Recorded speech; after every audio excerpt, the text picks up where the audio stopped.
Hello guys, welcome to my new channel Made is Biology. Today I am going to teach you the introductory part of biology class 12th chapter number 1, reproduction in organism. I hope you will like my video, so I request you to please like, share and subscribe my YouTube channel Made is Biology. So without wasting our time, we will start our topic on reproduction in an organism. Each and every organism can live only for a certain period of time. The period from birth to the natural death of an organism represents its lifespan. Each and every organism, हर एक organism अपना जीवन व्यतीत करता है कुछ समय के लिए. The period from birth to the natural death of an organism represents its lifespan. The period that वो टाइम जो बच्चे के जन्म से लेकर उसकी नेचुरल डेथ तक जो टाइम है उसे हम लाइफ स्पेन कहते हैं. What is life span? The period from birth to its natural death is known as life span of an organism. Life span of a few organisms are given in figure 1.1. ये हमारा figure 1.1 है जिसमें हमें पूछा है period life span of elephant. Elephant का life span है 60 to 90 days, 90 years sorry. और नेक्स्ट है हमारा रोज. रोज का टाइम पीरियड है 5 to 7 years. ओके. एलिफेंट का लाइफ स्पेन है 60 to 90 years और रोज का लाइफ स्पेन है 5 to 7 years. नेक्स्ट है डॉग. डॉग का लाइफ स्पैन है 20 to 30 years सॉरी. बटरफ्लाई का गिवन है 1 to 2 weeks और क्रो का भी गिवन है 15 years. नेक्स्ट है बनाना ट्री. बनाना ट्री का लाइफ स्पैन है 25 years. ओके. नेक्स्ट है काऊ. काऊ का लाइफ स्पैन है 20 to 25 years. पैरेट का गिवन है 140 years. क्रोकोडाइल का भी गिवन है 60 years. हॉर्स का है 20 to 25 years. ओके. नेक्स्ट है फ्रूट फ्लाई. फ्रूट फ्लाई का लाइफ स्पैन है 30 days. ओके. नेक्स्ट है राइस प्लांट. राइस प्लांट का है 3 to 4 months. टर्टाइस का गिवन है 100 to 150 years. नेक्स्ट है बेनिन ट्री. बेनिन ट्री का है 200 to 500 years. Okay. Life span of a few organism are given in figure 1.1. हमने देख लिया अलग अलग जैसे एलिफेंट, रोज, बटरफ्लाई एक्सेट्रा. हमने बहुत से ऑर्गेनिजम्स का लाइफ स्पैन देखा. Several other organism are drawn from which you should find out their life span and write their species provided. We have written. हमने लिख लिया उनका time period and life span. Examine the life span of organism and represent in figure 1.1. Isn't it both interesting and intriguing to note that it may be as short as a few days or as long as a few thousand years? ये interesting था. Interesting fact था. कुछ organisms का life span ज़्यादा था, किसी का short था. लॉन्ग एज किसी का ईयर्स में था, किसी का डेज में था और किसी का वीक्स में था. Between these two extremes are the life spans of the most other living organism. You may note that lifespans of organisms are not necessarily correlated with their size. The sizes of the crows and the parrots are not very different, yet their lifespan shows a wide difference. जैसे कि हमने देखा crow का और parrot का. Crow का life span बहुत short था, वो था 15 years का. पैरेट का था 140 years का. तो हमें इसमें कंक्लूजन मिलता है कि the sizes is not necessarily correlated of an organism. Size नहीं डिपेंड करेगा उसके लाइफ स्पैन पे ऑर्गेनिज्म की. Similarly a mango tree has much shorter life span as compare to peepal tree. Mango tree और पीपल ट्री में भी सेम कंसेप्ट है. Mango tree का लाइफ स्पैन छोटा होगा और पीपल का long. Whatever be the lifespan, Death of every individual organism is a certainty. No individual is immortal except single cell organism. कोई भी जीव अमर नहीं, सिर्फ सिंगल सेल ऑर्गेनिज्म को छोड़कर. Why do we say there is no natural death in single cell organism? The common mode of reproduction is asexual. The parent body gives rise to daughter cells that live individually and divides further. Next generation arrive from single parent. इसका answer है कि common mode of reproduction asexual. जो कॉमन है वो sexual reproduction है. The parent body give rise to daughter sales.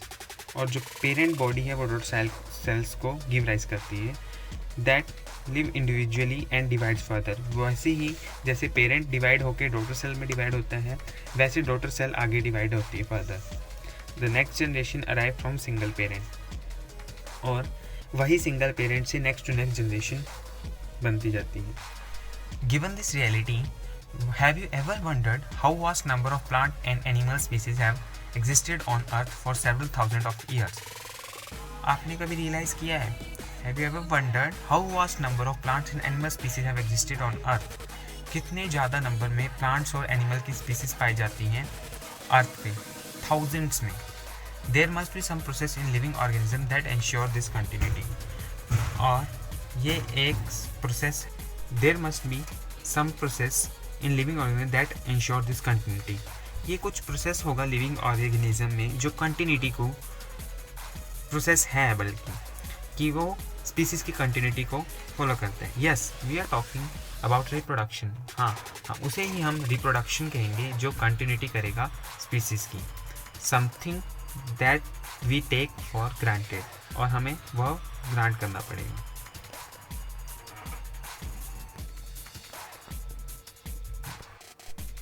Next is reproduction. Reproduction is defined as a biological process in which an organism gives rise to young ones known as offspring similar to itself. Reproduction एक ऐसा biological process है जिसमें organism, a single or mated organism, give rise to young ones. मतलब with the two mating between male and female give rise to a young one. Either one single cell reproduce itself, either a two parent involved in a reproduction. We will study it later. हम उसे बाद में पढ़ेंगे. The offspring grow, mature and in turn produce new offspring. जो young ones with the reproduction के बाद जो young ones बनेंगे, वह यंग वन हम उन्हें ऑफस्प्रिंग्स भी बोलते हैं.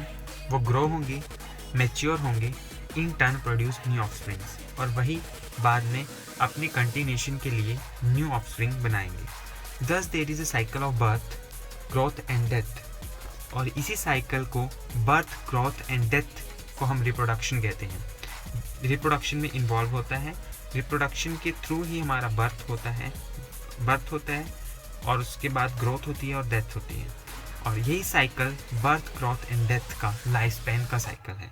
How a life span moves, how a life span works. Reproduction enables the continuity of the species generation after generation. Reproduction ही एक ऐसा साधन है जिससे हम अपनी स्पीसीज को जनरेशन टू जनरेशन बढ़ा सकते हैं. You will study letter in chapter 5 principle of inheritance and variation, how genetic variation is created and inherited during reproduction. हम 5th chapter principle of inheritance and variation में पढ़ेंगे कैसे genetic variation होती है और इनहेरिटेड ड्यूरिंग रिप्रोडक्शन, और वो कैसे इनहेरिट होती है from parents to the offspring.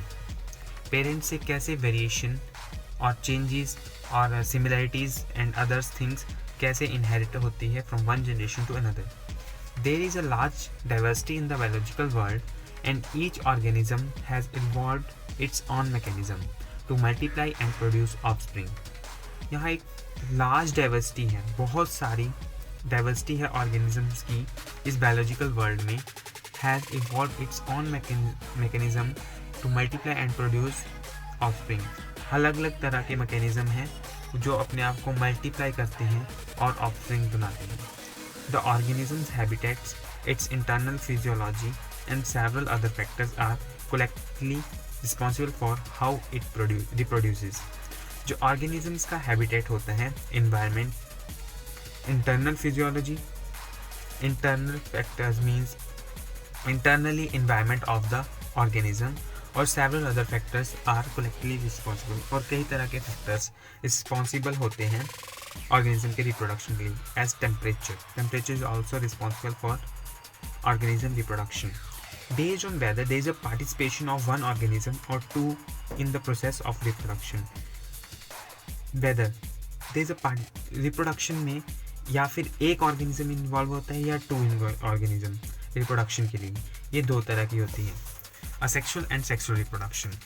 In very short, when offspring is produced by a single parent with or without involvement of gamete formation, so reproduction is asexual.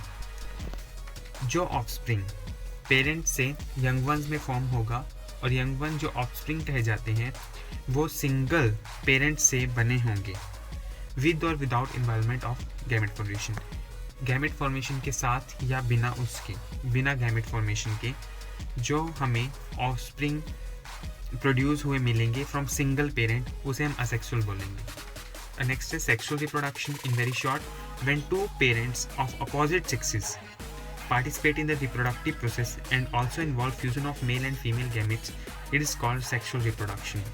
और जब 2 parents opposite sexes के means one male and another female participate करेंगे reproductive process में, reproduction में mating करेंगे, when 2 parents mate each other, mating होगी जब, तब वो ऑफस्प्रिंग फॉर्म करेंगे.